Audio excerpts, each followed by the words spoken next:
2025 was a massive year for archaeology. New, ancient temple sites appeared in the dense jungles of Southeast Asia. Lost cities were mapped beneath the Amazon canopy. And in Tanzania, researchers identified 1.5-million-year-old bone tools, the oldest ever found. At the same time, breakthroughs in LiDAR scanning, DNA analysis, and AI-driven text recovery allowed archaeologists to study the past with a level of precision we have never had before. Things that were once hidden by forests, buried under oceans, or locked inside fragile texts could finally be seen and understood. So settle in here on Sleeping Historian as we walk through the 23 most incredible, groundbreaking, and downright strange discoveries made this year. We will explore lost cities, forbidden tombs, impossible artifacts, and biological mysteries that rewrite the human story. Grab a snack, get comfortable, and let the outside world fade for a while. It has been a remarkable year for the past, and we have a lot to uncover together. And before we begin, make sure to subscribe for more ancient mysteries and archaeology videos every single week. Now let's get started. These discoveries do more than add new details to history. They rewrite what we thought we already understood. Archaeology is no longer limited by dense forests that hide cities, deep oceans that swallow temples and ships, fragile texts that crumble when touched, or missing DNA that once erased entire peoples from the record. With new tools and new methods, the past is becoming clearer. It is becoming more visible, more human, and more complex. Places that were once invisible can now be mapped. Voices that were once silent can now be heard. Entire chapters of human history that seemed lost are beginning to return. This video is framed as a journey. It moves across the world, from jungles to deserts, from ocean floors to mountain caves, and from ancient deep time to the edge of recorded history. Each discovery appears in a deliberate order, creating a steady progression through different environments and different eras. Rather than watching from a distance, the viewer is invited to move quietly alongside the story, not as a spectator rushing from one reveal to the next, but as a calm companion, walking through each mystery together. Each discovery forms its own chapter, designed to unfold slowly and fully, allowing every mystery to later expand into an 8 to 10-minute segment while preserving the same rhythm, pacing, and sense of exploration. Discovery 1: Apano Valley Urban Network, Ecuador, deep in eastern Ecuador. In the foothills of the Andes lies the Apano Valley. It is a region of dense rainforest, steep slopes, and heavy seasonal rainfall. For a long time, this landscape seemed almost impossible to fully understand. Thick vegetation covered everything, and from the ground, the valley appeared wild and untouched. Yet archaeologists suspected that something important was hidden beneath the trees. For decades, researchers knew that ancient people had lived in the Apano Valley. They found pottery fragments scattered across the region. They identified low earthen mounds rising gently from the forest floor. Early maps suggested clusters of human activity, but these clues never revealed the full picture. The jungle was simply too dense. Walking surveys could only cover small areas, and from ground level the mounds looked natural, like hills shaped by erosion and time. Everything changed with the introduction of LiDAR technology. By sending laser pulses from aircraft and digitally removing the forest canopy, archaeologists were able to see the ground surface clearly for the first time. What appeared beneath the trees was not random or natural. It was deliberate, was planned, and it was vast. The LiDAR scans revealed a massive urban network stretching across the Apano Valley. This was not a single city, but a connected system of settlements spread across the landscape. The network dates from around 500 BC to 600 AD. The earliest inhabitants were the Kilamopi people, followed later by the Apano culture. Together, these cultures occupied the valley for more than 1,000 years, shaping the land generation after generation. Thousands of raised earth platforms appeared in the scans. These platforms were arranged in precise geometric patterns. They were not random piles of soil. They were carefully constructed foundations for houses and ceremonial buildings. In a region prone to flooding, raising structures above the ground created dry, stable living spaces. Wooden buildings once stood on top of these platforms, but the wood has long since rotted away, leaving only the earthen foundations behind. The platforms were grouped around central plazas. This layout shows that these were organized communities with shared public spaces. People did not live in isolation. They lived in neighborhoods, gathering in plazas for rituals, meetings, and social life. Some complexes were small, while others were much larger, suggesting differences in status or function within the network. Connecting these settlements was an intricate system of roads. The LiDAR images revealed wide, straight pathways cutting across the valley floor. These were not narrow footpaths formed by casual movement. They were deliberately engineered roads that ran for miles, crossing hills and ravines without deviation. Maintaining such straight routes required planning, coordination, and large-scale labor. Stu suggests a society capable of organizing people and resources over long periods of time. Surrounding the settlements were agricultural fields shaped by human hands. Canals and drainage ditches managed water flow in a region known for heavy rainfall. These systems allowed crops to grow reliably despite the challenging environment. Farming was not separate from daily life. Fields, homes, roads, and public spaces blended together into one continuous landscape. Archaeologists describe this system as Amazonian garden city urbanism. The distinction between city and countryside did not exist in the way we imagine today. Instead, the entire valley functioned as a managed environment, carefully shaped to support human life. This challenges older assumptions that the Amazon could not sustain large, organized societies. The scale of what was uncovered forces a reconsideration of pre-Columbian South America. The Apano Valley was not a marginal place. It was a complex engineered landscape that supported dense populations and long-term settlement, hidden in plain sight beneath the forest canopy. As archaeologists studied the scale of the Apano Valley network, they began to understand just how many people may have lived there. Based on the number of platforms revealed by LiDAR, researchers estimate that the valley supported large populations over long periods of time. The density of homes, plazas, roads, and fields suggests communities that were not temporary or seasonal, but stable and deeply rooted in the landscape. Life in the Apano Valley was shaped by cooperation. Building raised platforms, straight roads, and drainage canals required coordinated labor. These were not projects that could be completed by a single family. They demanded shared planning, shared effort, and shared maintenance. This points to strong social organization and leadership capable of guiding large construction efforts across generations. The agricultural system was central to this way of life. Fields were carefully integrated into the settlement network rather than placed far away from living areas. Canals and ditches controlled water flow, preventing flooding while keeping soil fertile. Farming and daily life existed side by side, reinforcing the idea of a landscape that was fully engineered rather than simply occupied. Artifacts recovered from the valley add another layer to the story. Pottery styles show continuity and change over time, reflecting the transition from the Quillamopi people to the Apano culture. The pottery suggests a society rich in ritual and social gathering. Vessels were likely used not only for cooking and storage, but also for communal events that reinforced social bonds and shared identity. The Apano culture occupied the region until around 600 AD.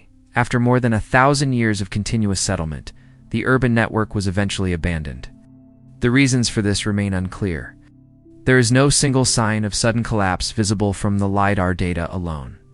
The disappearance may have been gradual, shaped by environmental shifts, social changes, or pressures we do not yet fully understand. One of the most important unanswered questions is how widespread this type of landscape really was. The Apano Valley may not be unique. Similar conditions exist across other parts of the Amazon basin. Dense forests, heavy rainfall, and deep soil can hide earthworks for centuries. Without LiDAR, these landscapes appear untouched. With it, they may reveal networks just as complex. As scanning technology improves and surveys expand, archaeologists believe more hidden urban systems may be waiting beneath the canopy. The Apano Valley may be one part of a much larger story about human life in the Amazon before European contact. This discovery changes how we think about the relationship between humans and the rainforest. The people of the Apano Valley were not passive inhabitants, adapting to nature. They were active builders who reshaped their environment to meet their needs. They created a landscape where cities and farms blended together, forming a living system that endured for centuries. The Apano Valley reminds us that absence of visible ruins does not mean absence of civilization. Sometimes history is not written in stone, but in earth, quietly waiting beneath the trees to be seen again. Discovery 2. Semi-Era, City of Seven Ravines, Kazakhstan. In northeastern Kazakhstan, near the Irtysh River, the open grasslands of the Eurasian steppe stretched toward the horizon. For a long time, this landscape shaped how historians understood the people who lived here in the past. The steppe was seen as a land of movement rather than permanence, a place where communities followed animals and seasons instead of building cities.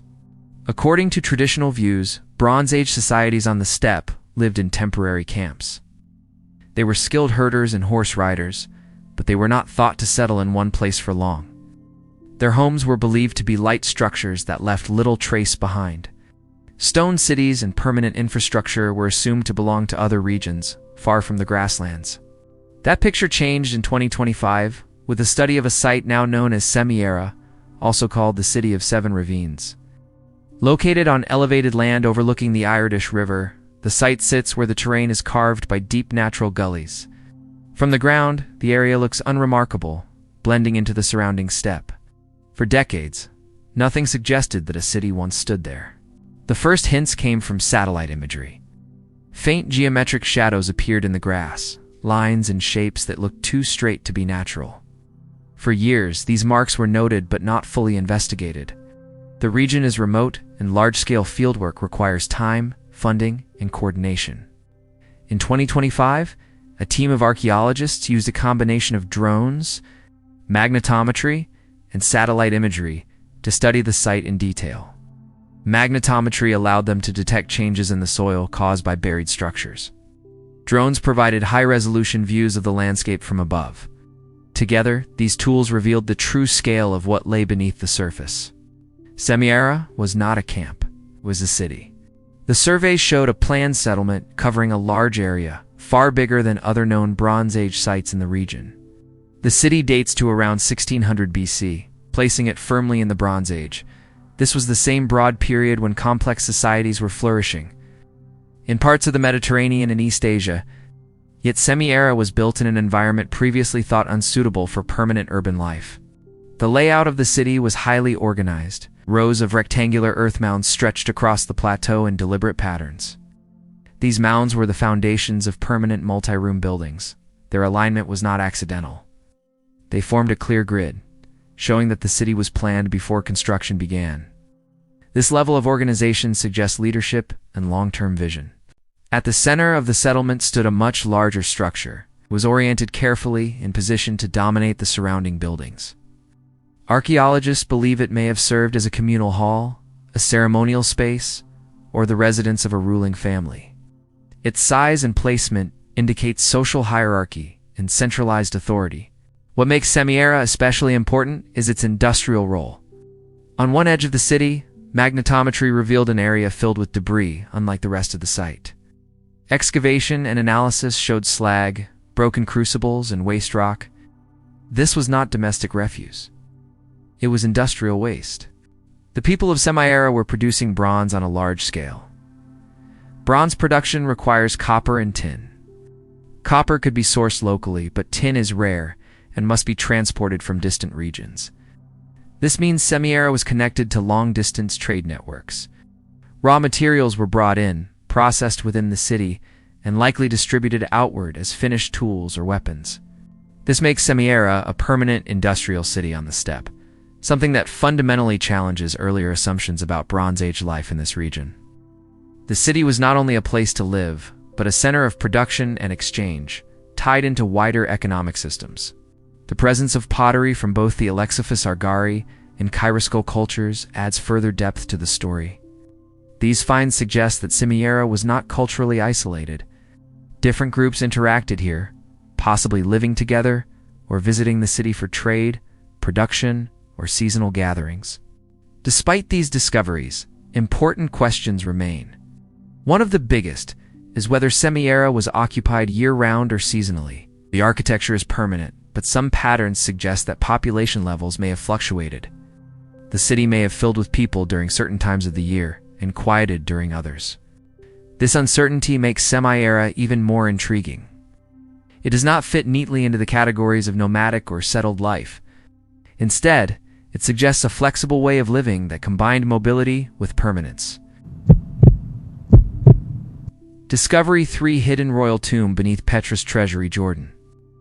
In southern Jordan lies Petra, one of the most famous archaeological sites in the world. Carved directly into rose-colored sandstone cliffs, the city has captured human imagination for centuries. At the heart of Petra stands its most iconic structure, the Treasury. Known for its grand facade and dramatic setting, it has been photographed, studied, and admired more than almost any other ancient monument in the Middle East. For a long time, it was assumed that Petra had already revealed most of its secrets. Millions of visitors walked across the open plaza in front of the Treasury, believing that what they saw was the complete story. The structure appeared fully exposed, standing alone against the cliff face, its purpose debated but its form familiar. Yet archaeology often reminds us that what is visible is rarely the whole truth. In the period leading into 2025, archaeologists working in Petra began to ask a quiet but important question. What lies beneath the ground? While the Treasury's facade dominates the landscape, the flat open area in front of it had never been deeply investigated. Excavation in Petra is rare due to its protected status, but advances in technology made it possible to explore without disturbing the site. Researchers used ground-penetrating radar to scan beneath the plaza. This technology sends signals into the ground and records how they reflect back, revealing hidden spaces below the surface. The results showed clear anomalies. These were not natural features of the rock. They were voids, empty spaces that suggested chambers deliberately carved into the bedrock. After careful consideration, permission was granted for limited excavation. This was an unusual decision, given Petra's importance as a World Heritage Site. The work was slow and precise, focused on confirming what the scans had revealed. What the archaeologists uncovered was a hidden tomb. Beneath the ground, directly below the treasury, lay a sealed burial chamber. Unlike many tombs in Petra, which had been looted or reused over centuries, this one remained untouched. Inside, archaeologists found the skeletal remains of 12 individuals. The bones were in place, undisturbed, offering a rare moment of stillness preserved across 2,000 years. To understand the importance of this discovery, it is necessary to understand the people who built Petra. The Nabateans were an ancient Arab civilization that rose to power by controlling trade routes across the desert. They were masters of commerce, moving valuable goods such as incense and spices between Arabia, the Mediterranean, and beyond. Their wealth allowed them to carve an entire city into stone. During its peak, Petra was ruled by King Aretas, who reigned from around 09 BC to 40 AD. His rule marked the golden age of the Nabatean kingdom. Under his leadership, Petra expanded into a sophisticated urban center with temples, tombs, markets, and advanced water systems that supported tens of thousands of people in an arid environment. For generations, scholars debated the purpose of the treasury. Some believed it was a temple. Others suggested it was a ceremonial building or a place to store wealth. Local legends claimed it held hidden gold, but no clear evidence had ever confirmed its true function. The discovery of the tomb beneath it changed that. The presence of 12 individuals buried directly below the structure strongly supports the idea that the treasury served as a royal mausoleum. The location is not accidental. Royal burials were placed in positions of symbolic importance, linking power, memory, and the afterlife. The treasury's grand facade was not simply decorative, it was a marker, announcing the presence of royalty beneath the stone. The remains themselves are scientifically valuable. Human bone preservation in Petra is rare due to environmental conditions. The sandstone and humidity often cause skeletal material to degrade. Finding complete remains offers a rare opportunity for study. DNA potential exists within these bones, opening the possibility of learning about age, health, diet, and genetic relationships. However, many questions remain unresolved. While the tomb likely dates to the reign of King Aretas IV, the identities of all 12 individuals are not yet known.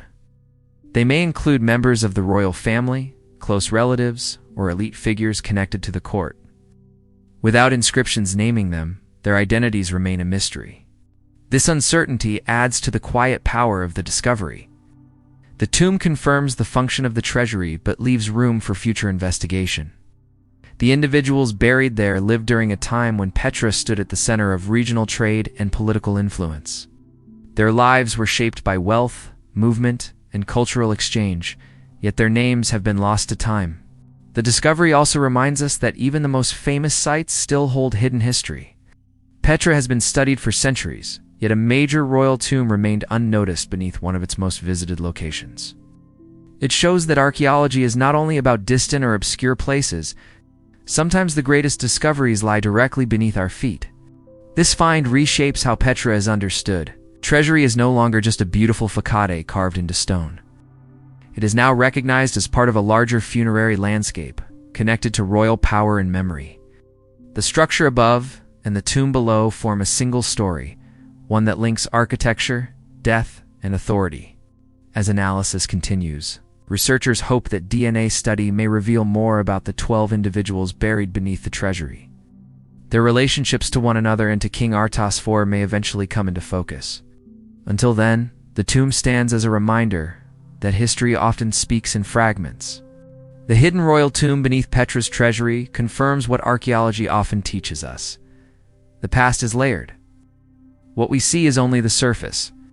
Beneath even the most familiar monuments, there are still stories waiting quietly in the dark.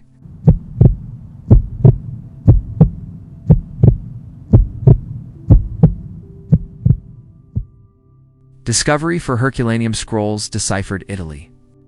Near the Bay of Naples lies the ancient town of Herculaneum. In the year 79 AD, Mount Vesuvius erupted and buried the town beneath a thick mass of volcanic material. While nearby, Pompeii was covered in ash and pumice. Herculaneum was sealed under a dense flow that hardened like stone. This disaster destroyed the town, but it also preserved it in an unusual way. Among the buildings uncovered centuries later was a large seaside residence now known as the Villa of the Papyri. When excavators entered the villa in the 18th century, they found something no one expected. Inside were hundreds of ancient scrolls. These were not stored neatly on shelves, were carbonized, crushed, and blackened by heat, transformed into objects that looked like lumps of burnt wood. At first, this discovery brought excitement. It appeared that the villa contained the only surviving library from the ancient world, but that excitement quickly turned to frustration. The scrolls could not be opened. When scholars tried to unroll them, the fragile layers shattered.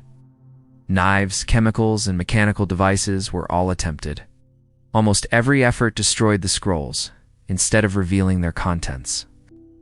For centuries, the texts remained silent.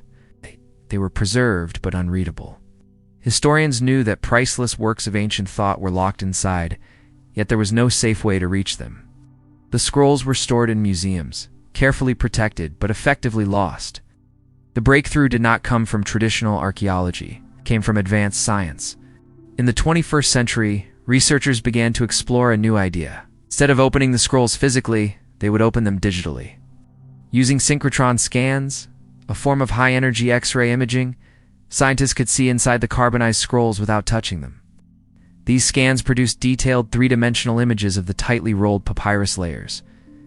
Even with these images, there was a problem. The ink used in the 1st century BC was carbon-based, just like the papyrus itself. On standard scans, the ink was invisible. It was black ink on black material. The letters were there, but they could not be seen.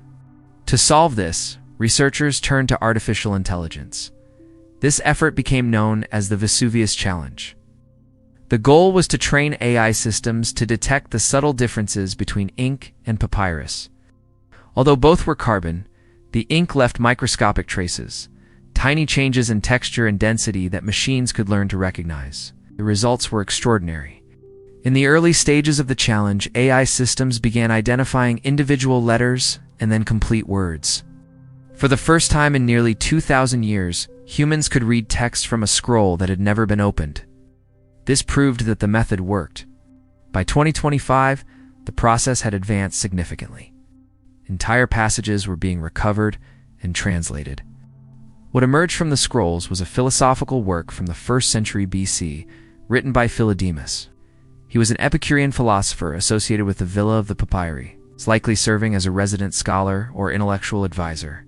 This discovery is important not only because text was recovered, but because of what the text revealed. Elademus wrote about pleasure, ethics, music, food, and how humans should live. His work debates ideas with rival philosophical schools, particularly the Stoics. He questioned whether rare or luxurious things are truly better than simple, abundant ones. These writings provide a direct voice from the ancient world. They are not summaries written centuries later. They are original thoughts preserved exactly as they were written. This offers rare insight into the intellectual life of Roman elites and the philosophical discussions that shaped their worldview. The recovery of these texts changes how historians understand ancient philosophy. Many works from antiquity were assumed lost forever. Only fragments survived through copying and transmission. The Herculaneum scrolls show that entire books may still exist, sealed but intact. The significance goes even further. The villa of the papyri has not been fully excavated. Most of it remains buried under volcanic material. Archaeologists believe that the scrolls already studied may represent only part of the library. There may be a larger collection still underground, possibly containing works written in Latin as well as Greek. This is the unresolved question at the heart of the discovery. The main library may still be buried. If it can be located and scanned, the same technology could be used to read those texts as well. This opens the possibility of recovering lost works of history, science, poetry, and philosophy that have not been read since antiquity. The implications are vast. Ancient literature survives only in fragments. Entire works by famous thinkers are missing. The Herculaneum scrolls suggest that some of these texts may not be gone, only hidden. This discovery also marks a turning point in archaeology. It shows that the field is no longer limited to physical excavation. Digital tools can now recover information from objects that were once considered unreadable. Artificial intelligence is not replacing scholarship but extending it, allowing historians to access material that was previously unreachable. The scrolls of Herculaneum survived because they were carbonized rather than destroyed. It's the same volcanic force that erased the town preserved its words. For centuries, they waited silently. In 2025, they began to speak again. The Villa of the Papyri now stands as more than a ruin. It is a bridge across time, connecting the modern world to ancient minds. While the main library remains buried, the success of the Vesuvius Challenge proves that the knowledge it holds is no longer beyond reach.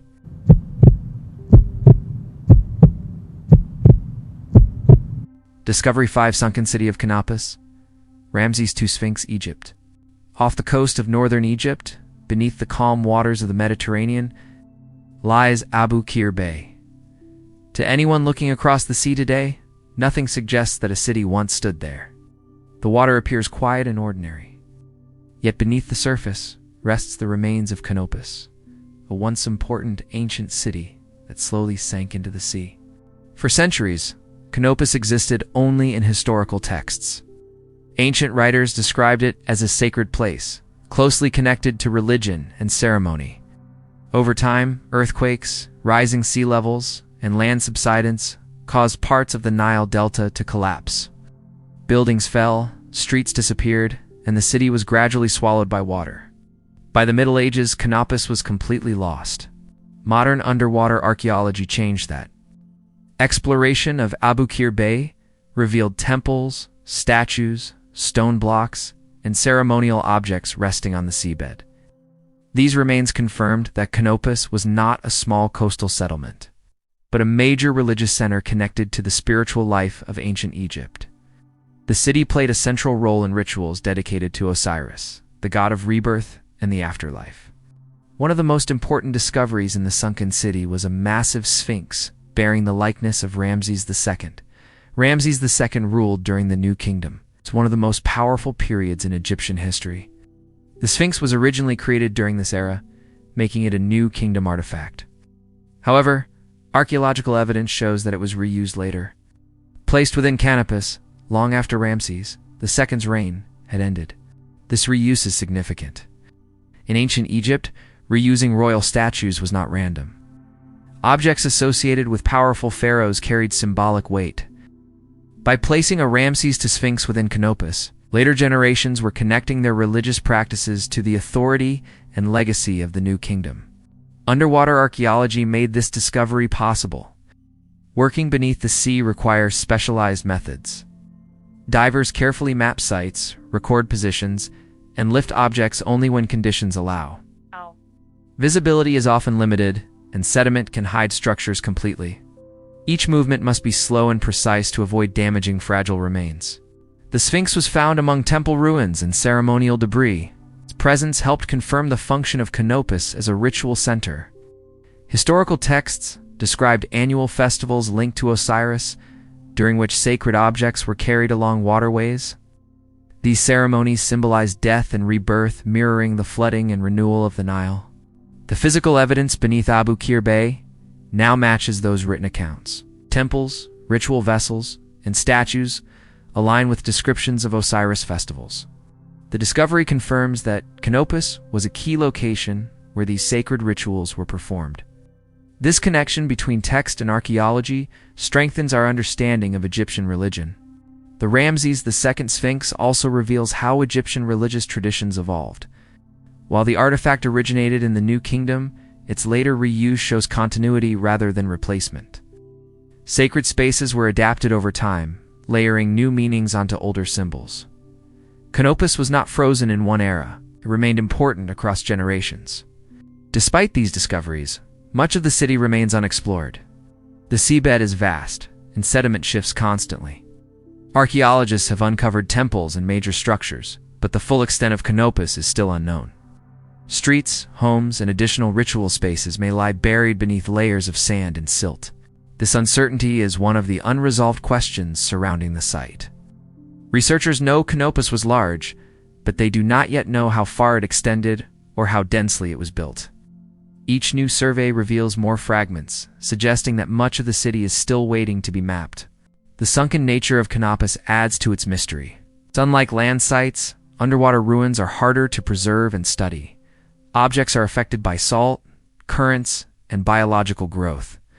At the same time, the sea protects them from looting and modern construction. This creates a delicate balance between preservation and access. The discovery of the Ramses II Sphinx brought global attention to Abu Qir Bay. It became a powerful symbol of how much history lies hidden beneath the sea. The statue's calm expression, carved thousands of years ago, now rests in silence underwater, marking a place where people once gathered to honor their gods. Canopus changes how we think about ancient Egyptian cities. It reminds us that the landscape of the past was not fixed. Coastlines shifted. Cities moved. Sacred centers could disappear entirely, leaving no trace above water. Only through underwater archaeology can these lost places be recovered. The confirmation of Osiris festival rituals at Canopus gives depth to ancient religious texts. What was once symbolic or theoretical now has a physical setting. Temples, statues, and ceremonial objects show where belief was practiced, not just described. As exploration continues, Canopus remains incomplete in our understanding. Submerged ruins stretch beyond the areas already studied. The city still holds unanswered questions beneath the waves. What has been found confirms its importance. What remains hidden suggests that the story of Canopus is far from finished. The sunken city stands as a quiet reminder that history does not always lie on land. Sometimes it rests below the surface, waiting patiently to be rediscovered.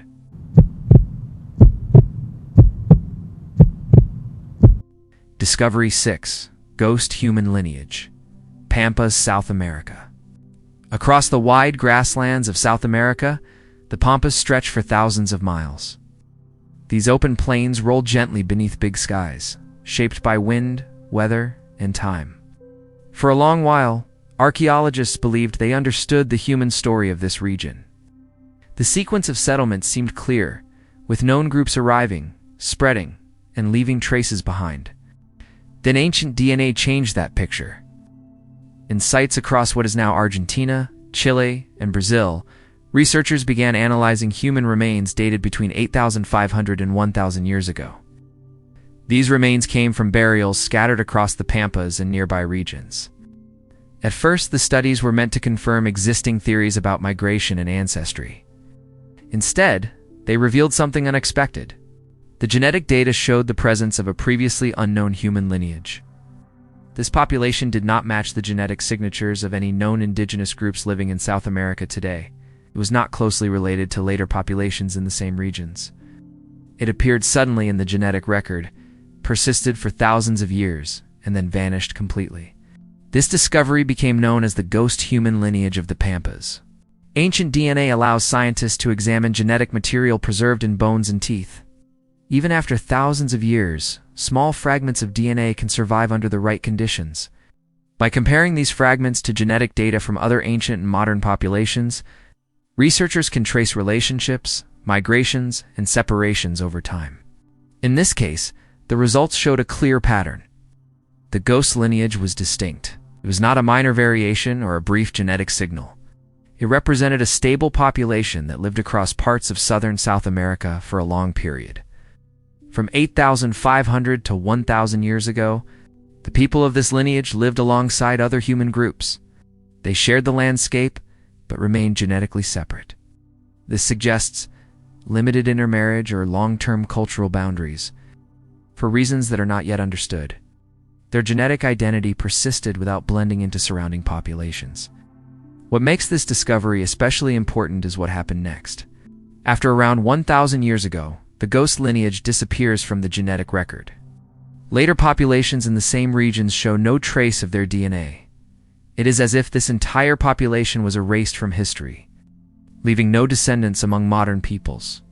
This absence is striking. Human populations rarely vanish without leaving genetic traces behind. Even when cultures change or groups are absorbed, fragments of ancestry usually remain. In this case, there is nothing. The lineage ends completely. The archaeological record offers few clues. Tools, campsites, and burial practices from the Pampas do not clearly distinguish this group from others. Their material culture appears similar to neighboring populations. Without DNA, archaeologists would never have known they existed as a separate lineage. This is why the discovery is so powerful. It shows that human history can be incomplete even when physical evidence seems abundant. Bones and artifacts alone do not always tell the full story. Genetics can reveal hidden chapters that archaeology cannot see on its own. The ghost lineage forces researchers to reconsider population movements in South America. It suggests that the continent's human past was more complex than a simple sequence of migrations. Multiple groups may have entered, settled, and interacted in ways that left uneven traces. One of the most important unresolved questions is why this population disappeared. There is no clear evidence of a sudden catastrophe. No signs point to a single event that wiped them out. Climate changes, competition with other groups, disease, or social pressures may have played a role, but none can be confirmed yet. Another possibility is gradual replacement. Over centuries, other populations may have expanded into the region, slowly displacing the ghost lineage without direct conflict. If this happened, it did not involve enough intermarriage to preserve genetic traces. This makes the process difficult to detect archaeologically. The time span of the lineage suggests resilience. Surviving from 8,500 to 1,000 years ago means adapting to environmental shifts, changing climates, and evolving landscapes. These people were not fragile or short-lived. They endured for thousands of years before disappearing. This challenges the idea that only successful populations leave descendants. History shows that even long-lasting societies can vanish entirely, leaving behind only faint signals detectable through modern science. The ghost lineage also raises questions about identity and memory. These people lived, hunted, raised families, and buried their dead. Yet their story was forgotten, not passed down through oral tradition or preserved in living communities. Without ancient DNA, their existence would remain unknown. The Pampas now represent more than open grasslands. They're a reminder that human history contains gaps we are only beginning to recognize. Each new genetic study has the potential to uncover lost populations, hidden interactions, and forgotten migrations. As technology improves and more ancient DNA is analyzed, researchers expect to find additional ghost lineages elsewhere in the world. The discovery in South America shows how much remains unseen, even in regions thought to be well understood. For now, the cause of this population's disappearance remains unresolved. Their name, language, and beliefs are lost. What remains is a genetic echo, quietly reshaping our understanding of the human past. The ghost human lineage of the Pampas reminds us that history is not only written by those who survived, it is also shaped by those who vanished, leaving behind questions that may never be fully answered. Discovery 7: Lost Tomb of Thutmose to Egypt. In the dry landscapes of Egypt, the western wadis stretch quietly beyond the better-known valleys. These winding desert channels are shaped by rare floods and long periods of silence. For generations, archaeologists focused their attention on famous burial grounds, believing the royal tombs of the 18th dynasty had already been mapped and accounted for. Yet one important name remained missing. Thutmose II was a pharaoh of the 18th dynasty, part of a royal line that shaped Egypt during one of its most powerful periods. While the tombs of related rulers were known, the burial place of Thutmose II had never been securely identified. His absence left a gap in the royal burial map, raising questions about where and how he was laid to rest. Instead of traditional excavation, researchers turned to landscape analysis. This approach studies terrain, erosion patterns, ancient pathways, and geological features to understand how people once moved through and used the land. In the western wadis, subtle changes in elevation and rock formation suggested areas that had once been deliberately shaped rather than naturally formed. Through careful analysis, archaeologists identified a location consistent with royal burial practices of the 18th dynasty. The placement aligned with known tombs, respecting symbolic relationships between rulers and sacred geography. This discovery strongly suggests that the long-lost tomb of Thutmose II has finally been located. The importance of this finding lies in completion. With this tomb identified, the royal burial map of the 18th dynasty becomes whole. Each ruler now has a place within the physical and symbolic landscape of ancient Egypt. This allows historians to better understand burial planning, royal succession, and religious beliefs tied to death and the afterlife. However, the discovery also raises new questions. The western wadis are shaped by flash floods, which can carry heavy debris. Parts of the tomb area are covered by layers of sediment deposited over centuries. Archaeologists believe additional artifacts may still lie beneath this flood debris. These objects could include burial goods, inscriptions, or architectural elements that would confirm details of the tomb's use. For now, these materials remain hidden, as the site stands as both a resolution and an invitation, completing a historical map while hinting at more still waiting below the surface.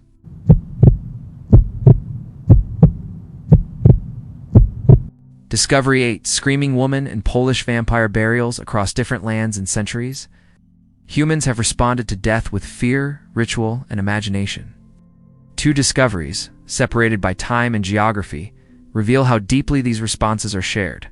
In Egypt, researchers examined a mummy, now known as the Screaming Woman, dating to the New Kingdom.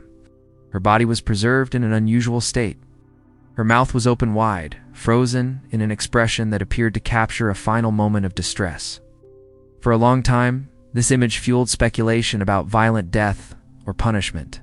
Modern CT scans allowed scientists to study the body without disturbing it. These scans revealed internal details that earlier generations could not see. The positioning of muscles and organs suggested that the woman's expression was not the result of later damage. It likely formed at the moment of death, preserved through the mummification process. Despite these insights, the exact cause of death remains unresolved. There is no clear evidence of injury that explains her final expression. What remains is a powerful image that challenges assumptions about calm, controlled burial rituals in ancient Egypt. It shows that fear and suffering were also part of human experience, even in a culture deeply focused on the afterlife. Far away in Poland, archaeologists uncovered a very different kind of burial from the 17th century. These graves belonged to individuals labeled by later tradition as vampires. The bodies were buried with unusual measures meant to prevent them from returning after death. Some had iron sickles placed across their necks. Others were pinned down or buried in ways that restricted movement. Forensic archaeology was used to study these remains. Bones were examined for signs of disease, injury, or social difference. The results showed that these individuals were not monsters. They were ordinary people who, for reasons not fully understood, were feared by their communities. The technology used to study these burials revealed that fear shaped ritual behavior. People acted not based on evidence, but on belief. The fear of the dead returning influenced how bodies were treated, showing how deeply anxiety about death can shape culture. The unresolved question here is social targeting. Why were these individuals singled out? Were they outsiders, victims of illness, or people who broke social norms? The evidence does not yet provide clear answers. Together, the Screaming Woman and the Polish vampire burials reveal a shared human response across cultures. Despite differences in time, belief systems, and burial practices, both discoveries reflect fear of death and uncertainty about what follows. These finds remind us that archaeology does not only uncover structures and objects, it uncovers emotions. Fear, grief, and anxiety leave traces just as real as stone and bone. The exact causes behind these burials may remain unresolved, but their meaning is clear. Across Egypt and Poland, from the New Kingdom to the 17th century, humans faced death with rituals shaped by fear and belief. These discoveries bring those quiet emotions back into view, connecting distant cultures through shared human experience.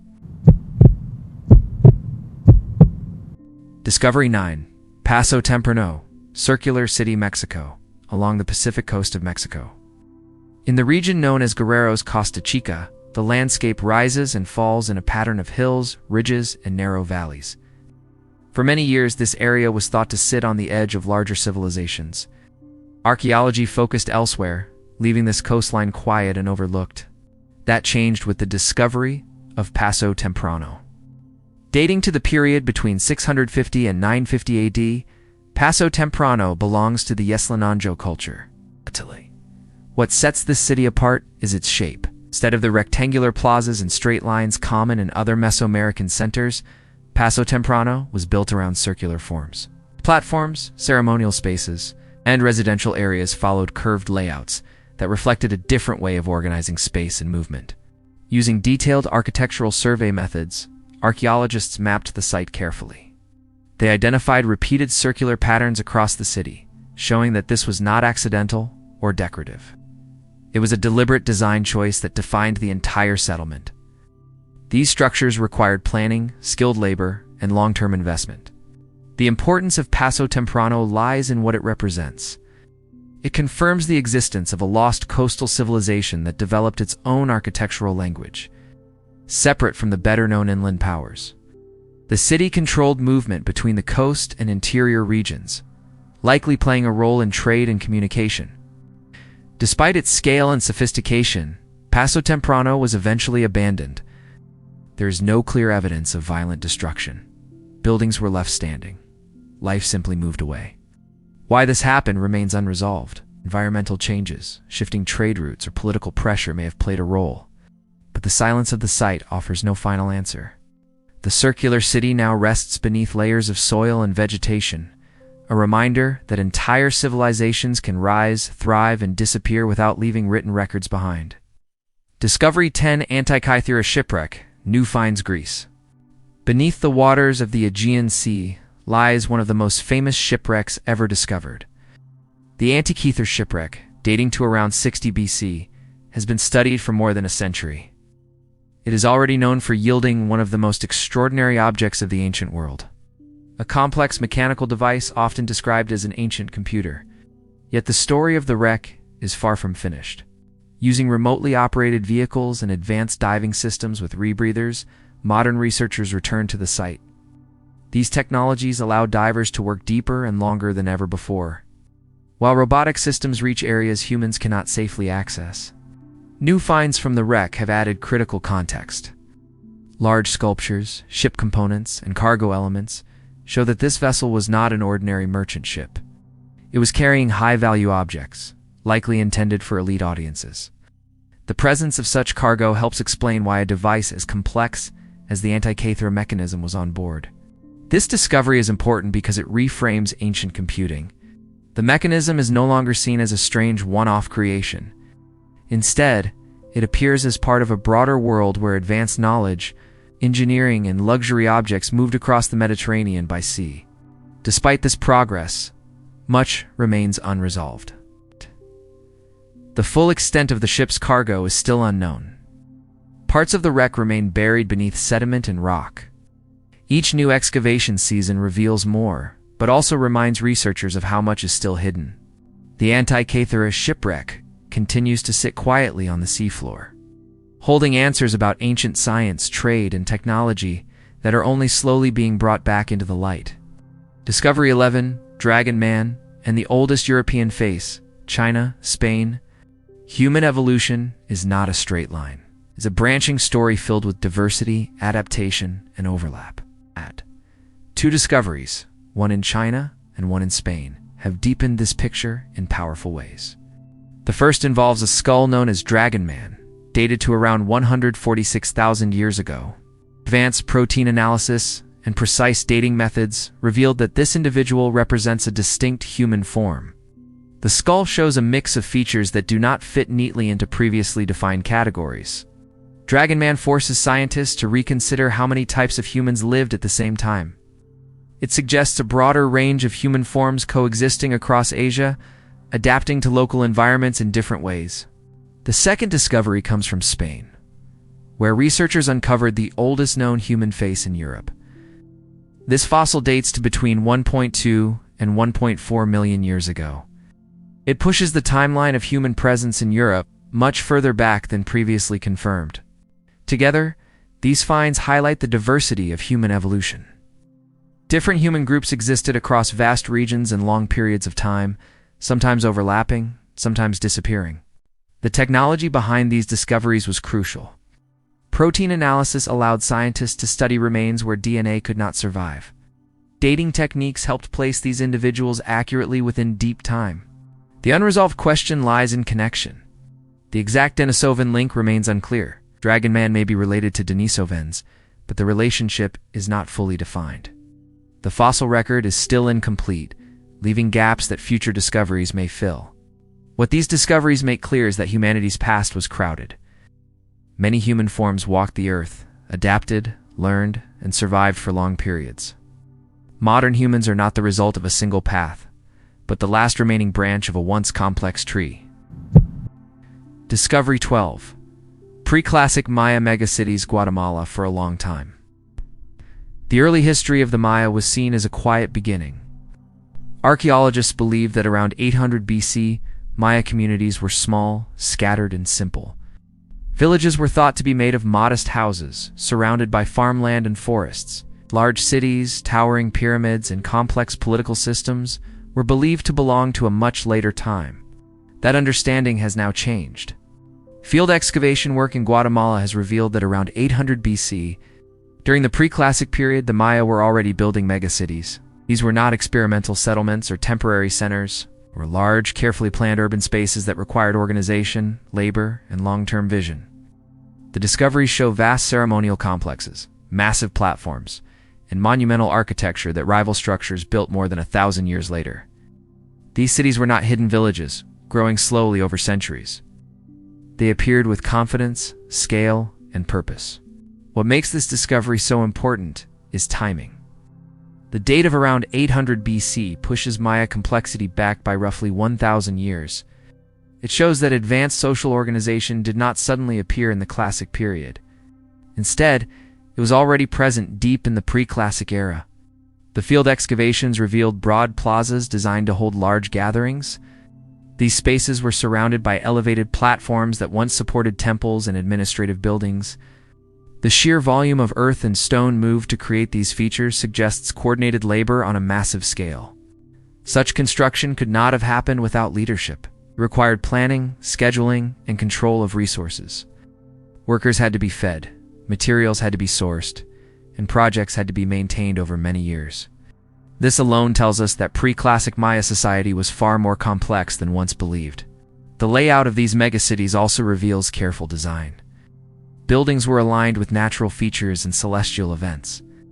Pathways connected ceremonial zones to residential areas, creating a unified urban environment. These were not random structures placed wherever space allowed. They followed a clear vision. Yet despite this evidence of complexity, many questions remain unanswered. The political structure of these early cities is still unresolved. Archaeologists do not yet know whether power was centralized under strong rulers or shared among elite groups. There are no clear written records from this period to explain how authority was organized. Some evidence suggests collective leadership, where decisions were made by councils or priestly elites. Other features hint at early kingship, with certain structures standing out as symbols of authority. The truth may lie somewhere in between, or it may have changed over time. What is clear is that these cities were not isolated. Their scale implies networks of surrounding communities that supported them with food and labor. Trade routes likely connected different regions, allowing ideas, materials, and cultural practices to spread. The discovery also reshapes how we understand Maya innovation. The engineering skills required to manage water, control erosion, and stabilize large platforms were already in use. These techniques did not suddenly appear later. They were refined over centuries, beginning much earlier than expected. The environment of Guatemala adds another layer to the story. Dense forests, seasonal rains, and variable terrain make large-scale construction difficult even today. Building megacities under these conditions required deep environmental knowledge. The Maya understood their landscape and learned how to shape it without destroying it. Field excavation played a crucial role in uncovering this history. Unlike remote sensing or aerial scanning, excavation involves slow, careful work. Layers of soil are removed piece by piece, revealing foundations, construction phases, and traces of daily life. This method allows archaeologists to see how cities grew and changed over time. Through this work, researchers found evidence that these megacities were used continuously, not abandoned quickly. Structures were rebuilt, expanded, and modified, showing long-term occupation and investment. These were living cities, not ceremonial sites used only on special occasions. The discovery forces a major shift in perspective. The Maya were not slowly building toward complexity. They began with it. Their later achievements were not sudden breakthroughs, but the result of traditions already thousands of years old. Still, the unanswered questions remain powerful. How were these cities governed? How was labor organized? What beliefs held these societies together? Without written texts from this period, archaeologists must rely on architecture, artifacts, and spatial patterns to search for answers. Future excavations may reveal clues hidden beneath later construction or untouched soil. Each new trench has the potential to change the story again. For now, the pre-classic Maya megacities stand as quiet proof that history often underestimates the past. Beneath the forests of Guatemala, cities once rose earlier, larger, and more complex than anyone expected. They remind us that human ingenuity does not wait for famous periods or written records. It appears whenever communities come together with shared purpose and vision. And as archaeologists continue their careful work in the field, the early Maya are finally stepping out of the shadows, showing that their story began much earlier and much stronger than history once allowed us to see. Discovery 13 sealed Roman sarcophagus Budapest in the heart of modern Budapest. Beneath streets walked every day by thousands of people, archaeologists uncovered a moment frozen in time. Discovery was not loud or dramatic. There was no treasure spilling into the light. Instead, it was quiet, sealed, and deeply human. The sarcophagus dates to the 3rd century AD, a period when the Roman Empire still held power over large parts of Europe, including the region that is now Hungary. At that time, this area was part of the Roman province of Pannonia, a frontier zone where military strength and civilian life existed side by side. What makes this discovery so remarkable is its condition. The sarcophagus was found fully sealed. Its stone lid had not been disturbed since antiquity. Unlike many Roman burials that were opened, looted, or damaged over the centuries, this one remained closed, protecting everything inside. When archaeologists carefully opened the sarcophagus, they found the remains of a woman laid to rest with great care. She belonged to the elite of Roman society. This was not a simple burial. Every detail suggested wealth, status, and intention. The period of the 3rd century AD was a time of uncertainty for the Roman world. Political instability, military pressure, and economic strain were growing. Yet this burial shows that elite Roman customs and values remained strong, even in frontier regions far from Rome itself. One of the most important aspects of this discovery is the intimacy it offers. Grand monuments tell us about power, This sarcophagus tells us about a single life. It allows us to see how an elite Roman woman was dressed, honored, and remembered. Textile preservation played a crucial role in this insight. Normally, fabrics decay quickly. They vanish, leaving only traces. In this sealed environment, fragments of textiles survived. These remains showed that the woman was buried wearing fine clothing, possibly decorated with precious threads. The preservation of textiles gives us information that stone and bone cannot. It reveals choices about appearance, identity, and social role. Clothing was not just practical, it was symbolic. It communicated status, family standing, and cultural belonging. In addition to textile preservation, isotope analysis has become a key technology in studying this burial. Isotopes found in bones and teeth can reveal information about diet and geography. They act like chemical memories, recording where a person grew up and what they ate. Through isotope analysis, researchers hope to answer the most important unresolved question of this discovery: the woman's origin. Was she born locally in Pannonia, part of a Romanized provincial elite? Or did she come from another part of the empire? Perhaps Italy, the Eastern Mediterranean, or another distant region. Roman society was highly mobile. Officials, merchants, soldiers, and their families moved constantly across imperial roads. If she was not local, her burial in Budapest reveals how deeply Roman identity could travel. It would show how customs, fashion, and elite lifestyles were carried across vast distances and recreated far from the imperial center. The sarcophagus itself also speaks quietly of status. Stone coffins were expensive. They required skilled labor and transport. Choosing such a burial was a statement. It showed that the family expected permanence, memory, and respect. Unlike mass graves or hurried burials, this one was planned. It reflects a belief in continuity, in the idea that identity and dignity extended beyond death. Even on the edges of the empire, Roman elites followed traditions that connected them to a larger world. The sealed nature of the sarcophagus also protects the emotional weight of the discovery. Archaeologists are often faced with disturbed remains, scattered bones, and broken contexts. Here, everything remained in place. The burial tells its story slowly, without interruption. This is why the discovery is described as an intimate snapshot of elite Roman life. It does not overwhelm with scale or spectacle. Instead, it invites reflection. It shows how one person was cared for, remembered, and preserved. The unresolved question of origin adds depth rather than frustration. It reminds us that archaeology is a process, not a conclusion. Scientific analysis takes time. Each test reveals part of the story, not the whole. Future isotope studies may clarify whether the woman grew up drinking water from local rivers or distant springs. Textile analysis may reveal trade connections through dyes and fibers. Even small details can reshape understanding. What this discovery ultimately shows is that history is not only about empires rising and falling, it is also about individuals living within those empires. The sealed Roman sarcophagus in Budapest bridges that gap. It connects modern observers to a woman who lived nearly 2,000 years ago. Through stone, fabric, and chemistry, her presence still speaks.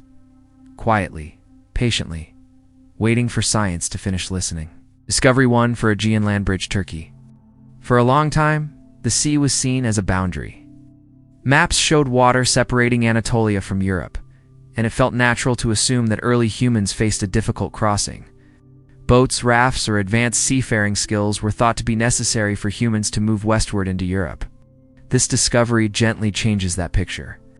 During the Middle Paleolithic, the landscape of the Aegean region was very different from what we see today. Sea levels were lower, and large stretches of land now underwater were once exposed. A dead of islands scattered across open water. There was a broad land bridge connecting what is now western Turkey to southeastern Europe. Evidence for this comes from lithic analysis, the close study of stone tools.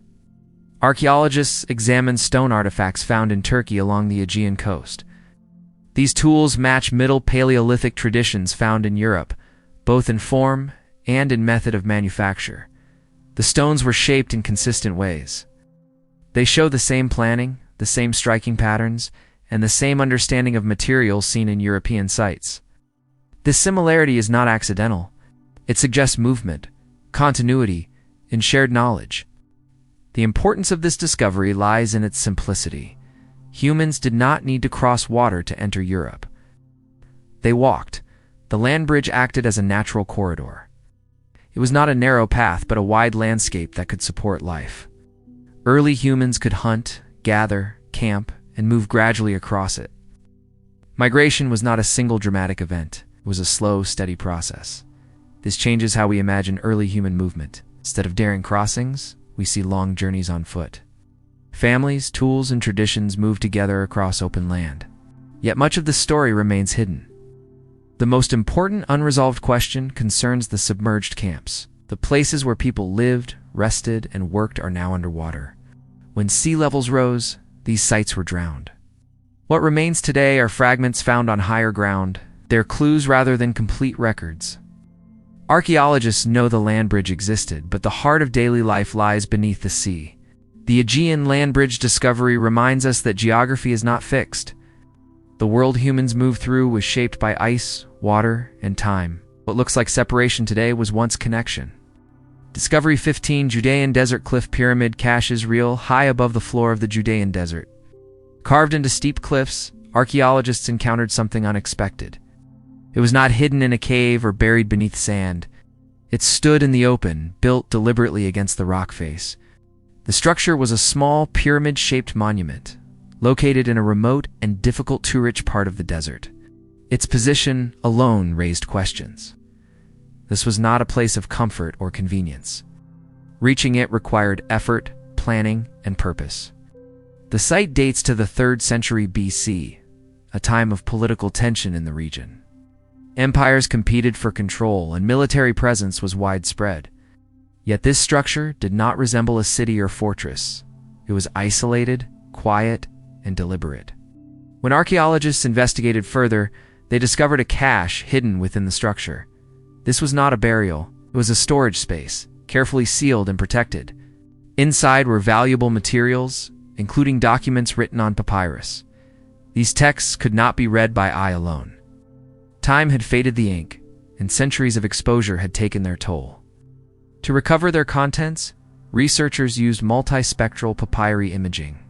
This technology allows invisible ink to reappear by capturing light beyond normal human vision.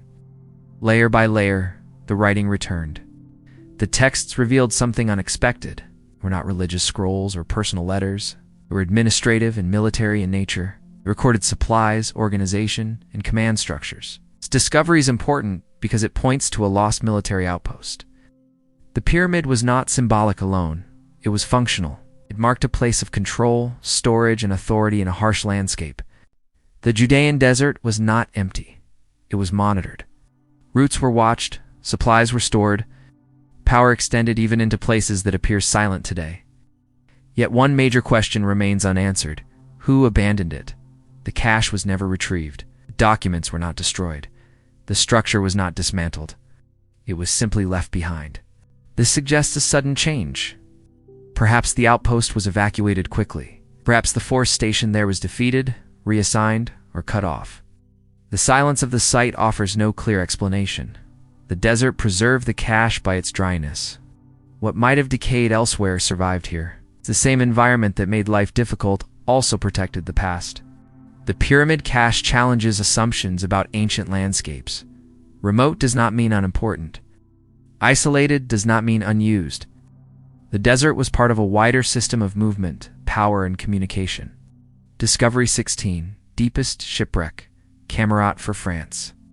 Far below the surface of the sea, off the coast of France, lies a ship that no human ever saw sink. It rests in total darkness, deeper than any shipwreck previously discovered in French waters.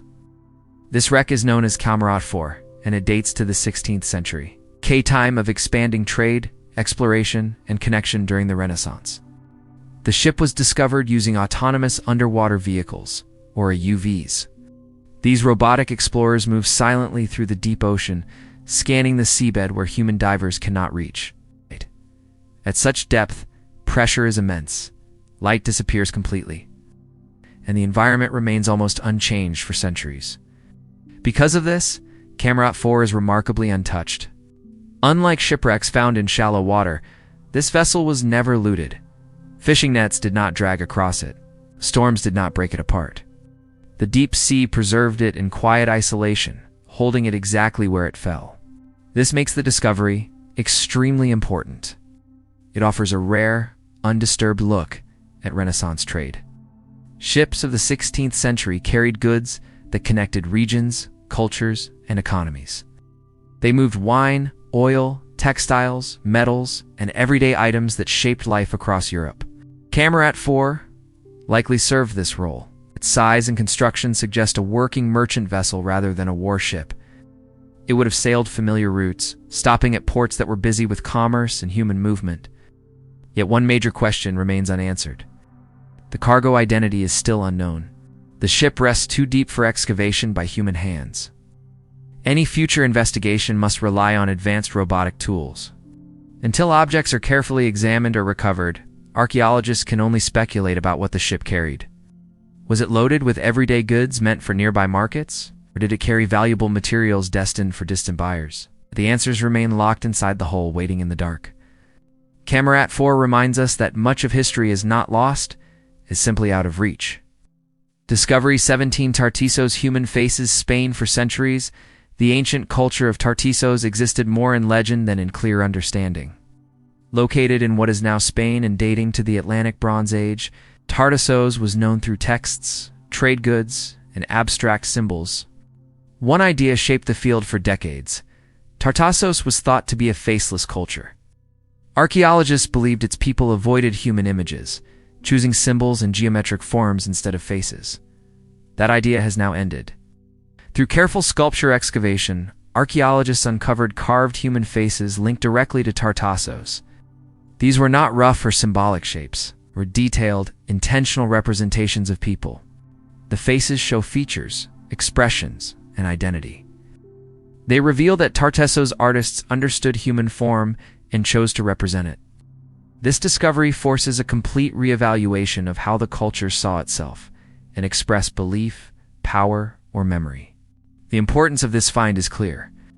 It overturns a long-held theory and replaces absence with presence. Tartessos was not faceless. Its people chose to show themselves, at least in certain moments and spaces. The sculptures were found in a context that suggests ritual importance. They were not displayed casually. They were part of a structured environment that held meaning beyond decoration. Yet another mystery remains. The site shows signs of ritual destruction. The sculptures were not simply abandoned. Evidence suggests they were deliberately broken or buried during a specific event. This was not random damage caused by time or invasion. Why did this happen? The cause of the ritual destruction is unresolved. It may reflect a major social change, a religious transformation, or a response to crisis. The act of destroying such meaningful objects suggests intention, not accident. The faces of Tartessos now look back at us across time, carrying both clarity and silence. We can see them, but we do not yet understand why they were hidden away. Discovery 18 Roman dodecahedron England. Sometimes archaeology finds something that refuses to explain itself. The Roman dodecahedron, discovered in England and dating to the 3rd–4th century AD, is one such object. It is small, geometric, and carefully made. It has 12 faces, each with a circular hole and small knobs at every corner. Roman dodecahedrons have been found in different parts of the Roman world, but they are rare. No ancient text mentions them. No artwork shows them in use. This one was studied using X-ray fluorescence analysis, or XRF. This technology reveals the chemical makeup of the metal without damaging it. The analysis confirmed it was made with care, using a precise mix of materials typical of Roman metalwork. The craftsmanship shows that it mattered. This is why the discovery is so important. The object was valuable enough to keep, shape, and preserve, yet its purpose is unknown. Many theories exist. Some suggest it was a measuring tool. Others believe it had a ritual function. Few propose it was linked to astronomy, textiles, or games. Every theory has problems. None fully explain all the features. The different hole sizes, the knobs, and the lack of standardization do not fit neatly into known Roman tools. The entire function remains unresolved. This makes the dodecahedron unusual in a field that often seeks certainty. It stands as proof that even in a highly documented civilization like Rome, objects could exist outside written explanation. The Roman dodecahedron asks us to accept uncertainty. It reminds us that not everything important was recorded. Some knowledge lived only in practice, tradition, or belief and vanished when those practices ended. Discovery asks 1.5 million-year-old bone tools, Tanzania. In the long story of human origins, stone tools have always taken center stage. For generations, archaeologists believed that early humans relied almost entirely on stone for cutting, scraping, and hunting. Bone, wood, and fiber were thought to be secondary, simple, or accidental materials. This belief shaped how intelligence in early humans was understood. The discovery of 1.5 million-year-old bone tools in Tanzania quietly but firmly changes that picture. These tools date to the Homo erectus era, a time when early humans were already walking upright, traveling long distances, and adapting to different environments. Until now, Homo erectus was often described as practical but limited, capable of basic planning but not advanced, abstract thinking. The bone tools challenge that assumption. What makes this discovery possible is microwear analysis, a method that examines microscopic marks on the surface of tools. Under powerful magnification, scientists can see tiny scratches, polish, and wear patterns left behind by repeated use. These marks act like fingerprints, showing how an object was handled and what it was used for. Through microwear analysis, researchers confirmed that the bone fragments were not broken by accident. They were intentionally shaped and repeatedly used. The patterns showed deliberate scraping, cutting, and pressure applied in controlled ways. Bone behaves very differently from stone. Stone breaks in predictable ways. Bone does not. It bends, splinters, and reacts unevenly depending on force and angle. Working bone successfully requires planning, precision, and experience. This alone suggests a higher level of understanding than previously credited to early humans. The importance of this discovery lies in what it says about cognition. Advanced cognition means more than survival. It means recognizing the properties of different materials and choosing the best one for a specific task. It means understanding cause and effect, even without language or writing. These bone tools show that Homo erectus was not simply reacting to the environment. They were engineering solutions. The tools were likely used for tasks that stone could not perform as effectively. Bone can be shaped into smoother edges and finer points, can be used to scrape hides, process plants, or shape other materials. The microwear patterns suggest repeated purposeful use rather than one-time improvisation. This pushes advanced thinking much further back in time than previously believed. It shows that complex decision-making existed 1.5 million years ago, not just in modern humans or later species. The discovery also changes how archaeologists view absence in the record. Bone usually decays. It disappears unless conditions are perfect. This means bone tools were likely far more common than we once thought. What we are seeing now may only be a small surviving sample of a much larger tradition. This leads directly to the main unresolved question: the scope of use. Were bone tools rare experiments used by a small group or for a short time? Or were they a widespread part of Homo erectus technology across regions and generations? The current evidence cannot fully answer this. If bone tools were widely used, then early human toolkits were far more diverse than the stone record suggests.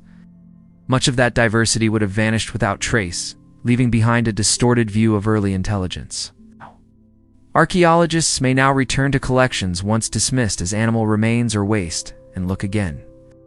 Under microscopes, new stories may emerge. Another quiet implication of this discovery involves teaching and learning. Shaping bone is not intuitive. It likely required observation and practice. This suggests that knowledge was shared. Whether through imitation or early communication, skills were passed on. That kind of transmission points to social structure. It suggests groups that stayed together long enough for learning to occur. It also implies patience and foresight, qualities often reserved for much later humans. The bone tools do not speak loudly. They do not dazzle with size or decoration. They sit quietly in the timeline, doing their work without spectacle. But their impact is deep. They remind us that intelligence does not suddenly appear. It builds slowly, layer by layer, long before it leaves obvious traces. Advanced thinking did not wait for art, symbols, or cities. It was already present in the careful shaping of bone by hands that understood more than we once imagined. The unresolved scope of use keeps the story open. It invites caution rather than certainty. Archaeology rarely provides complete answers, especially so deep in time. What this discovery ultimately gives us is humility. It asks us to respect early humans, not as crude ancestors, but as thoughtful beings working with the materials around them, making choices, learning from experience, and solving problems creatively. In the soil of Tanzania, 1.5 million years ago, someone picked up a piece of bone and saw potential. That moment, quiet and unrecorded, now echoes forward through time, reminding us that human ingenuity began much earlier and much more gently than we ever expected.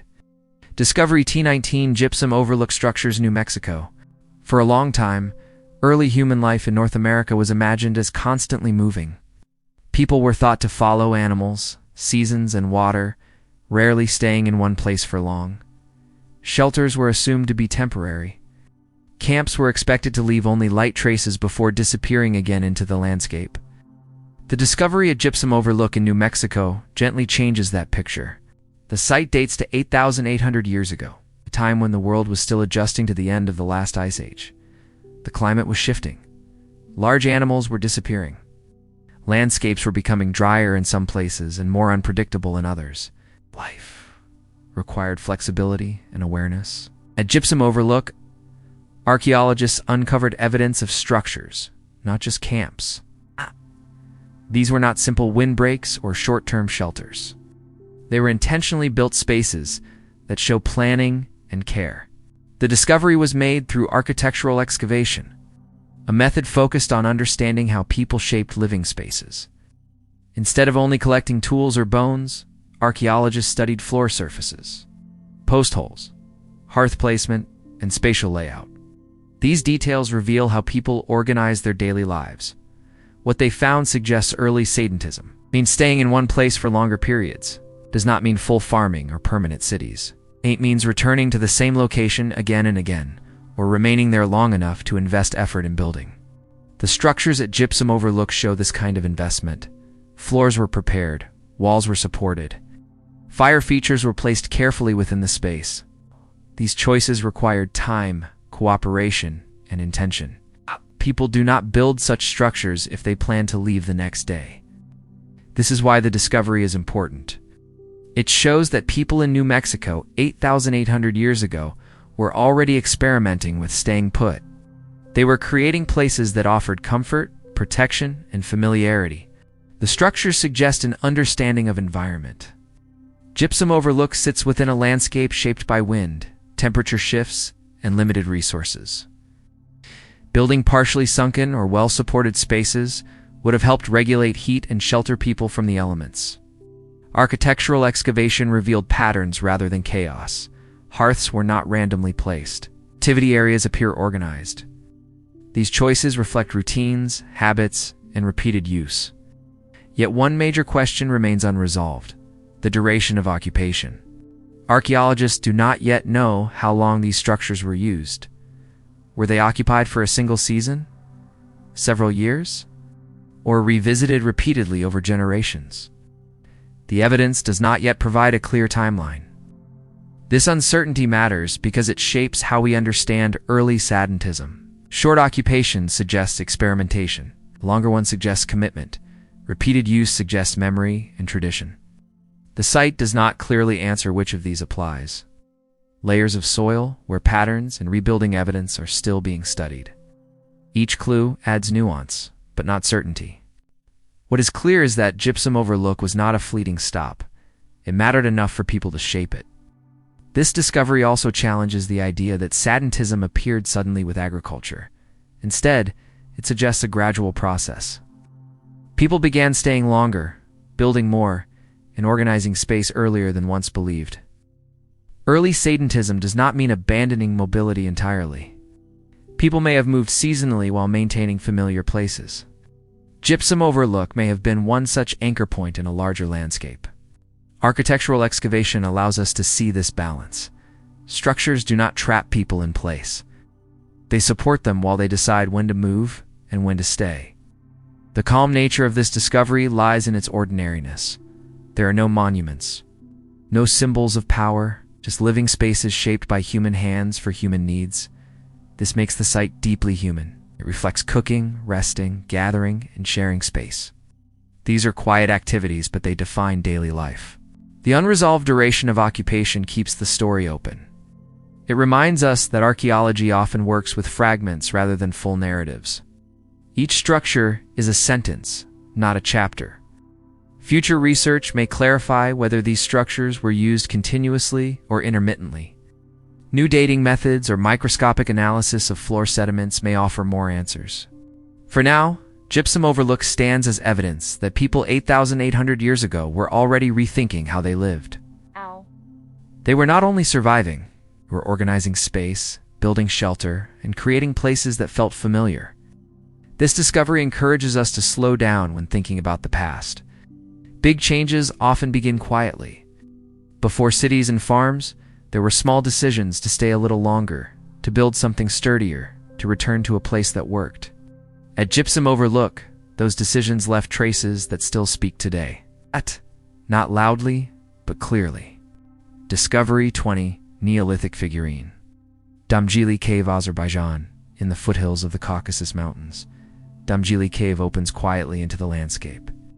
For thousands of years, this cave offered shelter to people moving through the region.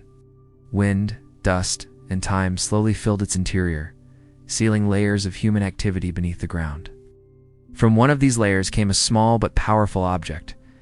The figurine discovered at Damjili Cave dates to 6400-6100 BC during the Neolithic period. It is modest in size and simple in form, yet it carries deep meaning. Unlike stone tools or animal bones, this object was made to be seen, not used. The figurine was carefully shaped by hand. Its surface still holds traces of color, preserved across thousands of years. Through pigment analysis, researchers identified intentional coloring rather than natural staining. This shows that the figurine was not left plain. The color mattered. Pigment analysis allows scientists to study microscopic remains of paint or mineral color. These traces reveal how people selected materials, processed them, and applied them with purpose. In this case, the use of pigment suggests symbolic thinking and aesthetic choice. The importance of this discovery lies in its position between worlds. The Caucasus region sits between the Near East and the Eurasian steppe. Cultures moved through this area, carrying ideas, technologies, and beliefs. The figurine reflects this movement. Style does not belong fully to one tradition. Instead, it acts as an art bridge, connecting artistic expression across regions. This makes the figurine important beyond its physical form. It shows that Neolithic communities in the Caucasus were not isolated. They were part of wider networks of exchange, sharing symbolic ideas as well as practical knowledge. The figurine may have represented a person, a spirit, or an abstract concept. Its exact meaning is unknown. This leads to the main unresolved question: ritual use. Was the figurine used in ceremonies? Was it carried, placed, or displayed? Or was it personal, kept by an individual rather than a community? The cave context suggests intentional placement, but not enough evidence remains to define its role clearly. What is certain is that the figurine was not accidental. It required time, skill, and intention. Someone made it knowing it would matter. The Damjili Cave figurine reminds us that early communities expressed identity not only through survival tools, but through art. Long before writing, people used form and color to communicate meaning. Discovery 21, Ancient Textiles. Windmill Way, Australia, on the opposite side of the world, another fragile trace of human creativity survived against all odds. At Windmill Way in Australia, archaeologists uncovered remains of ancient textiles dating to around 1,700 years ago. Soft materials like fiber almost never survive in the archaeological record. They decay quickly, especially in open environments. Their disappearance has shaped how history is told. This discovery changes that. The textiles were studied using fiber analysis, a method that examines the structure, twist, and composition of threads. This analysis revealed deliberate processing. Fibers were selected, prepared, and woven with skill. Textiles are often described as soft technology, They do not leave dramatic ruins. They do not shape landscapes like stone buildings, yet they are essential to daily life. Clothing, bags, nets, and bindings all depend on fiber work. The preservation of these textiles offers rare insight into everyday life. It shows how people dressed, carried objects, and interacted with their environment. These technologies required planning, patience, and knowledge passed down through generations. The importance of this discovery lies in what it preserves rather than what it builds. Stone tools tell us how people hunted or cut. Textiles tell us how people lived. The windmill way textiles reveal that complex fiber traditions existed long before European contact. They show continuity of knowledge, skill, and cultural practice. However, a key question remains unresolved. Pre-contact transitions. Archaeologists are still working to understand how textile traditions changed over time before outside contact. Did techniques evolve gradually? Were new materials introduced through trade or movement? Or did traditions remain stable for centuries? The surviving fibers offer clues, but not complete answers. They show a moment in time, not the full sequence before and after. What makes this discovery especially important is its reminder of what is usually lost. For every stone tool preserved, countless soft objects disappeared. This creates an imbalance in how we imagine the past. The windmill way textiles restore some of that balance. They remind us that technology is not only about hardness and durability, it is also about flexibility, warmth, and care. Discovery 22 Black Banquet Room Pompeii. In the ancient city of Pompeii, walls still speak. They do so quietly through color, texture, and design choices frozen at the moment of disaster. In 79 AD, when Mount Vesuvius erupted, everyday life stopped without warning. Rooms were sealed, objects left in place, and moments preserved as if held in breath. Among these preserved spaces is a banquet room unlike any other. This room is known as the Black Banquet Room, named for its deep, dark wall colors. While many Roman rooms are decorated with bright reds, yellows, and detailed scenes, this space is defined by black backgrounds. The choice is striking.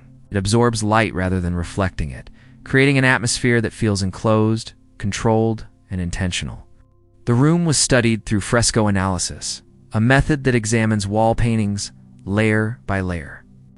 This analysis revealed how pigments were applied, how scenes were planned, and how light would have interacted with the space when it was in use. The black pigment was not a sign of decay or later damage. It was a deliberate aesthetic decision. Banquet rooms in Roman homes were places of performance. Guests gathered to eat, talk, and display social status. Hosts used architecture and decoration to guide emotion and attention. In this case, the dark walls would have made candlelight and oil lamps stand out sharply. Shadows would move. Colors in food, clothing, and skin would appear more vivid against the black background. This is why the discovery is important. It offers insight into Roman psychology and aesthetics. The room was designed to shape experience. It suggests that the owner understood how environment could influence mood, focus, and conversation. Darkness was not feared, it was used. The frescoes themselves depict mythological scenes connected to transformation, power, and fate. Against black walls, these images take on a different weight. They feel closer, more intimate, almost theatrical. The room becomes a controlled stage where stories, food, and social hierarchy come together. Yet one major question remains unresolved: the identity of the owner. The house was wealthy, but wealth alone does not explain taste. The choice of such an unusual design suggests a person with confidence and intention. Was the owner a political figure? A merchant with artistic interests? Someone influenced by philosophical ideas about perception and illusion? There is no inscription that names them. The eruption of 79 AD froze the room but did not preserve its owner's story. What remains is a psychological portrait without a name, built entirely from space, color, and silence. The Black Banquet Room reminds us that Roman life was not only about public monuments, it was also about private experience, shaped carefully behind closed doors. Discovery 23 Lost Magna Carta, Harvard Archive History, does not always disappear through fire, war, or destruction. DOS. Sometimes it simply waits unnoticed. In the archives of Harvard University, a document rested quietly for decades, was cataloged, stored, and protected, yet misunderstood. It was believed to be a later copy, valuable but not extraordinary. It was, in fact, a lost Magna Carta. The document dates to 1300 AD, a period when copies of the Magna Carta were issued under royal authority. These copies were not symbolic gestures. They were legal instruments, meant to be read, enforced, and remembered. Each carried the weight of law and power. The discovery was made through archival archaeology, a careful process that treats documents like excavation sites. Researchers examined handwriting, parchment, ink composition, layout, and wear patterns. They compared these features with known originals and authenticated copies. What emerged was clear. The document was not an imitation. It was an authentic issue of the Magna Carta from 1300 AD. The importance of this discovery lies not only in the document itself, but in how it was found. It was not buried underground. It was not hidden in a remote cave. It was sitting in plain sight, misidentified, waiting for careful attention. This changes how we think about historical loss. The Magna Carta is one of the most studied legal texts in history. It symbolizes limits on power and the development of law. Yet even something so famous can slip quietly out of recognition. The discovery shows that history can hide in plain sight. Archives are not static. They are living collections that depend on interpretation. A label, once applied, can shape understanding for generations. The unresolved question extends beyond this single document. What else is lost? If a Magna Carta from 1300 AD could remain unnoticed in a major archive, how many other documents are waiting under incorrect descriptions? How many texts, maps, or letters have been misunderstood or overlooked? Archival archaeology does not dig into soil. It digs into assumptions. Asks scholars to look again, to question certainty, and to slow down. The rediscovered Magna Carta reminds us that preservation alone is not enough. Recognition matters. Meaning depends on careful study, patience, and humility. As we reach the end of this journey, there is no need to rush away. These discoveries remind us that history is not finished. It is still unfolding, still hidden beneath oceans, inside archives, and under layers of earth and time. What we know today is only a small part of a much larger story.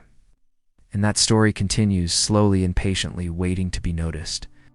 If any of these moments stayed with you, you're welcome to share your thoughts in the comments.